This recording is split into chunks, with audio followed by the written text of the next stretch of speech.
Welcome to my channel. আমি পৌলমী, তোমরা দেখছো আজকে একটা নতুন ভ্লগ। আজকে আর মিনি ভ্লগ দেব না, আজকে একটা লং ভিডিও দেব। তার কারণ দাদা কালকে চলে যাবে, তো তার আগের লাস্ট সেলিব্রেশন। আর এতদিন ভিডিওটা দিইনি তার কারণ শরীরটাও ভালো ছিল না, আর সত্যি কথা বলতে মনটাও ভালো নেই। কারণ কলকাতার পরিস্থিতি তো তোমরা সবাই জানো, আরজি করের ঘটনা। তো সেই নিয়ে একটু মনটাও খারাপ। সবসময় আমরা খবর দেখছি যে কি আপডেট এলো। তুমি ছাড়াও, ওটা অটোমেটিক হয়ে যাবে, দাঁড়াও। হাত বের করছিলি বলেই হয়নি। না না, এখানে হ্যাং করে গেছিল, তখন আমার ব্যাক করে আবার ঢুকে মা এরা ভুল বলছে বলো। আমার মেয়ে যেটা বলে সেটাই ঠিক। অ্যাকচুয়ালি আজকের যাওয়াটা দাদার জন্যই। ছোটবেলা থেকেই আমরা তিনজন ভাই বোন হলেই আর কারুর লাগে না, তিনজনেই একদম মাত করে। তাই দাদারও যে কোনো কমেডি মুভি বা কিছু রিলিজ করলে, ধরো যেটা আমরা আগে দেখেছি তার সিরিজ বা কিছু, তো সেটা মনে হয় যে একসাথে দেখি, মানে ভাই বোনদের সাথে, তাহলে একটু বেশি মজা হবে। তো সেই জন্যই আজকে যাওয়া। ওর যাওয়ার আগেও আমরা রাত্রেবেলার শোতে দেখতে যাচ্ছি, আর বাবা মাও যাচ্ছে। তার কারণ বাবা মারও ইচ্ছে হচ্ছে তার ছেলেমেয়েদের সাথে সময় কাটাতে, যদিও রাত, ওরা ঘুমিয়ে পড়ে, তবুও যাচ্ছি আমরা। তো পৌঁছে গেলাম আমরা স্টার মলে। দেখো, আমরা উবার টোটো বুক করেছিলাম, আর দাদা অলরেডি স্টার মলেই ছিল, কারণ সন্ধেবেলা দাদা একটা বন্ধুর সাথে দেখা করতে গিয়েছিল, তো ও ওখানেই স্টে করে গিয়েছিল। আর আমরা দেখো উবার টোটো করে চলে গেলাম। তো এখন কি মুভি দেখতে যাচ্ছি আশা করি তোমরা বুঝতেই পারছো, এখন রিসেন্ট আর কি রিলিজ করেছে। তো চলো, এই দেখো দাদা এখানে দাঁড়িয়ে আছে, আমাদের জন্য ওয়েট করছিল, বেশিক্ষণ নয়, 5-10 মিনিট হলো ওয়েট করছিল। তো সেটাই আমি জিজ্ঞেস করছিলাম তোর কি বোর লাগছিল। আর এখানে দেখো দাদা দ্বীপের পেছনে একটু লাগছিল, তো দূর থেকে আমি দেখছিলাম আর মনে হচ্ছিল বেশ ভালো লাগছে এদেরকে দেখে, একটা ছবি তুলে নিই। কারণ এই মুহূর্ত তো মানে সচরাচর আসে না, ভবিষ্যতে হয়তো আসবে, কিন্তু এই মোমেন্টটা তো আর আসবে না। তো তাই আমি এদের ভিডিও আর এমনি ছবিও ক্লিক করেছিলাম। তো তারপরে চলে গেলাম, দেখো এখানে স্পেন্সারে আমাদের কিছু জিনিস কেনার ছিল, টুকটাক জিনিস। তার কারণ অনেকটাই সময় ছিল, আমাদের শো ছিল 10:30টার সময়, আর আমরা পৌঁছে গেছিলাম অলরেডি 8:30 পৌনে 9টার দিকে। তার কারণ দাদা বোর হবে বলে আমরা পৌঁছে গেছিলাম, আবার দাদা ঘরে আসবে, আমরা যাব, তো তার জন্য আমরাই একবারে চলে গেলাম। এখান থেকেই আমরা কিছু শপিং টপিং করে তারপরে ডিনার করে একবারে আমরা মুভি দেখবো বলে। আর এখানে দেখো একটা ইন্টারেস্টিং ঘটনা ঘটেছে, বাবা আর দীপ যাচ্ছিল আগে, আর আমরা তিনজন পেছনে যাচ্ছিলাম। তো এসকেলেটারে ওরা আগে উঠে পড়েছে, আর মা দাঁড়িয়ে পড়েছে একটা ব্যাগের দোকানে। তো আমরা তিনজন দাঁড়িয়ে পড়েছিলাম, আর ওদিক থেকে দীপ আমাকে ইশারা করছে তাড়াতাড়ি আয়, খাবো, জোর খিদে পাচ্ছে। তো যাই হোক, এক প্রকার জোর করেই আমি আর দাদা মিলে মাকে বগল দাবা করে এসকেলেটারে করে উঠে পড়লাম।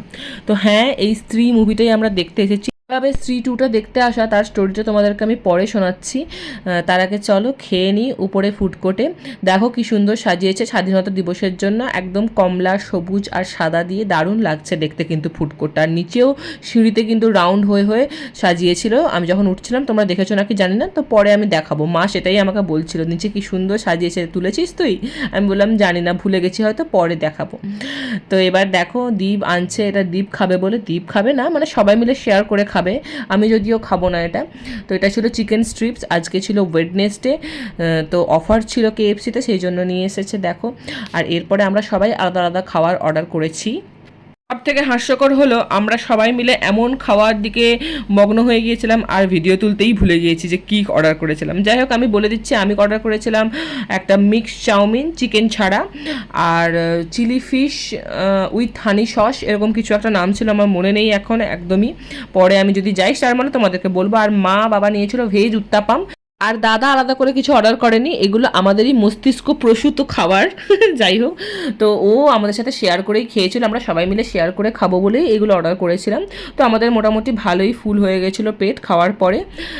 তো এখন আমি খালি প্লেট তোমাদের সাথে শেয়ার করছি। আই এম সো সরি, কী করবো বলো, খাওয়ার দিকে এতই মগ্ন হয়ে গিয়েছিলাম। তো দাদা বলছিল আমাকে পরে যে আমার এটাই মনে হচ্ছিলো, দেখবি তুই খাবারের ভিডিওটাই তুলতে ভুলে যাবি, কিন্তু ওটা আমাকেও বলেনি, ও মনে মনে ওটা ভেবেছে। তো যাই হোক, আমরা একটু এখানে ফ্যামিলি টক করছিলাম কিছুক্ষণ বসে, কারণ কি এখনও অনেকটা টাইম বাকি আছে সিনেমা শুরু হতে, আর কি আধ ঘন্টার মতো বাকি আছে। ফাইনালি আমরা নিচে নামছি আইনক্সে ঢোকার জন্য। তো এবারে ঘটনাটা তোমাদেরকে বলি। দাদা ভেবেছিল যে এই স্ত্রী 2 রিলিজ করবে হচ্ছে ডিসেম্বরে। আমরা যদিও স্ত্রী 1টা একসাথে দেখিনি, সবাই আলাদা আলাদাই দেখেছিলাম, কিন্তু কমেডিটা আমাদের এতটাই ভালো লেগেছে। তো দাদা বললো যে তোরা দেখিস না, ডিসেম্বরে আমি আসলে, ও অ্যাকচুয়ালি ডিসেম্বরেও আসবে, তো ডিসেম্বরে আসলে ওর সাথে যেন আমরা দেখি। তো আমরা বললাম যে না, আমরা কি আর ওয়েট করতে পারবো, ঠিক আছে। তাও দাদার কথা ভেবে ভাবলাম যে ঠিক আছে একসাথেই দেখবো। তখন দীপ আমাদেরকে বললো স্ত্রী 2 তো তখন রিলিজ করছে না, স্ত্রী 2 তো এখনই রিলিজ করবে। তখন আমরা তো এক্সাইটেড হয়ে গেলাম। তারপরেই দেখলাম স্ত্রী 2 14ই আগস্ট থেকে রিলিজ করে দিচ্ছে। তো আমরা তো এক্সাইটেড হয়ে কেটেও ফেললাম টিকিট 5 জনে। তো এই হচ্ছে স্টোরি।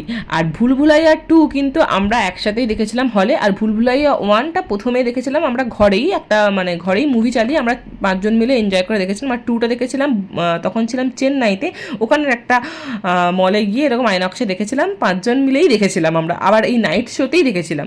তো যাই হোক, তো সেই জন্য দাদা বললো যে ডিসেম্বরে তো ভুলভুলাইয়া 3 রিলিজ করবে, তো ওটা কিন্তু একসাথে দেখবো, তোরা দেখিস না। তা আমরাও বললাম ঠিক আছে, একসাথে দেখেই মজা করবো, কারণ কি 5 জনে দেখলে একসাথে বেশ মজাও হয়। আর আমরা 3 ভাই বোন তো কোনো কমেডি সিন হলে এমন হাসাহাসি করি। তো যাই হোক, তো আমরা দেখো ঢুকেও গেছিলাম। এই দেখো এখানে এই সিনটা তো একদম ফেমাস সিন, তোমরা সবাই দেখেছো। তো আমি লুকিয়ে লুকিয়ে একটু ভিডিও বানাচ্ছিলাম, যদিও ভিডিও বানানোর কোনো অ্যালাউ ছিল না, তবুও আমি বানাচ্ছিলাম তোমাদের সাথে শেয়ার করবো বলে যে দেখো আমরা স্ত্রী 2 দেখতে গিয়েছি। তো অসাধারণ মুভি, তোমরা গিয়ে দেখে এসো। আমার তো বেশ ভালো লেগেছে কমেডিটা। স্ত্রী 1 আর স্ত্রী 2 দুটোই ভালো লেগেছে। স্ত্রী 2টা একটু বেশি বেটার লেগেছে আমার মনে হলো লাস্ট পর্যন্ত দেখে। প্রথমটা দেখে মনে হচ্ছিল স্ত্রী 1টাই ভালো হয়েছে, কিন্তু শেষ পর্যন্ত আমার স্ত্রী 2টা বেশ ভালো লেগেছে দেখলাম। তো তোমরা গিয়েও মলে দেখে এসো, কাছের মলে, তোমাদের কাছাকাছি কি মল আছে বা কোনো সিনেমা হলে দেখে আসো। আর তোমরাও কমেন্ট করে জানাও তোমাদের কাছাকাছি সিনেমা হল কী কী আছে, তোমাদের বাড়ির কাছাকাছি কোন কোন সিনেমা হল আছে, এটা কমেন্টে তোমরা জানাও। তো মা দেখো নিচের এই ছবিটা দেখে, মানে পোস্টারটা দেখে বললো আমার একটা ছবি তুলে দে। তো আমি ছবি তুলে দিলাম, সাথে একটু ভিডিও বানিয়ে নিলাম। এবার দেখো, এবারে সব থেকে বড় ঘটনা হচ্ছে গিয়ে এখানে তো এখন চৌমাথায় প্রতিবাদী মিছিল বেরিয়েছে ওই আরজি করের ঘটনা নিয়ে। তো আমরা ভেবেছিলাম যে টোটোতে উঠে ওই চৌমাথায় নেমে একটু ওখানে প্রতিবাদী মিছিলে আর কি যোগ দিয়ে তারপর আবার বাড়ি ফিরে যাব। কিন্তু আমরা টোটোতে উঠে কিছুক্ষণ পরেই দেখি সব বন্ধ হয়ে গেছে এখানে, কারণ কি সবাই দাঁড়িয়ে পড়েছে, কারণ কি চৌমাথায় তো ওখানে আন্দোলন চলছে, গাড়িগুলো যেতে পারছে না, ট্রাকগুলো সব দাঁড়িয়ে আছে। তো টোটোর থেকে আমরা অগত্যা নেমেই গেলাম, বললাম হেঁটে হেঁটেই চলো, নাহলে আমরা তো প্রতিবাদী মিছিলে যোগ দিতেও পারবো না, আর বাড়ি ফিরতে ফিরতেও আমাদের অনেক দেরি হয়ে যাবে। তো সেই জন্য আমরা সবাই মিলে হাঁটাই শুরু করলাম, হাঁটতে হাঁটতে হাঁটতে হাঁটতে আমরা চৌমাথাতে পৌঁছলাম। আর এখানে দেখো পুলিশ ফোর্সও বেশ মোতায়েন ছিল, আর অনেক লোকেরই ভিড় ছিল। আর অ্যাজ এক্সপেক্টেড এটা তো হওয়াই উচিত, তার কারণ এরকম একটা মর্মান্তিক ঘটনা যদি ঘটে থাকে আর দোষীরা ছাড়া পেয়ে যায়, তাহলে তো এরকম ঘটনা প্রায়ই ঘটতে থাকবে। তো সেই জন্য আমরাও এখানে একটু যোগদান। তারপর কিছুক্ষণ ওখানে থাকার পর আমরা সবাই মিলে ফিরে পড়েছিলাম, হাঁটতে হাঁটতে এসেছিলাম, কারণ কি কোনো টোটো অটো ছিল না।